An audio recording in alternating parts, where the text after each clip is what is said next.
1 Samuel 8. Israel's demand for a king. When Samuel grew old, he appointed his sons as judges over Israel.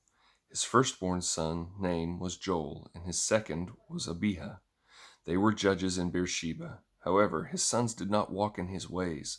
They turned toward dishonest gain, took bribes, and perverted justice. So all the elders of Israel gathered together and went to Samuel at Ramah. They said to him, "Look, you are old, and your sons do not follow your example. Therefore appoint a king to judge us, the same as all the other nations have." When they said, "Give us a king to judge us," Samuel considered their demand sinful, so he prayed to the Lord. But the Lord told him, "Listen to the people and everything they say to you. They have not rejected you, they have rejected me as their king. They are doing the same thing to you that they have done to me, since the day I brought them out of Egypt until this day, abandoning me and worshiping other gods. Listen to them, but you must solemnly warn them and tell them about the rights of the king who will rule over them." Samuel told the Lord's words to the people who were asking him for a king. He said, "These are the rights of the king who will rule over you.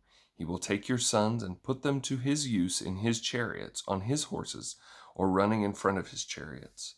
He can appoint them for his use as commanders of thousands or commanders of fifties, to plow his ground or reap his harvest, or to make his weapons of war or the equipment for his chariots. He can take your daughters to become perfumers, cooks, and bakers. He can take your best fields, vineyards, and olive orchards and give them to his servants. He can take 1/10 of your grain and your vineyards and give them to his officials and servants.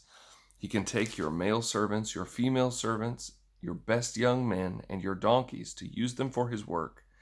He can take 1/10 of your flocks, and you yourselves can become his servants. When that day comes, you will cry out because of the king you've chosen for yourselves, but the Lord won't answer you on that day." The people refused to listen to Samuel. "No," they said, "we must have a king over us. Then we'll be like all the other nations.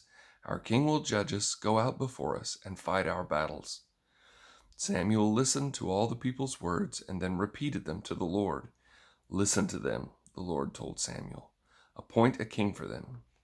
Then Samuel told the men of Israel, "Each of you, go back to your city."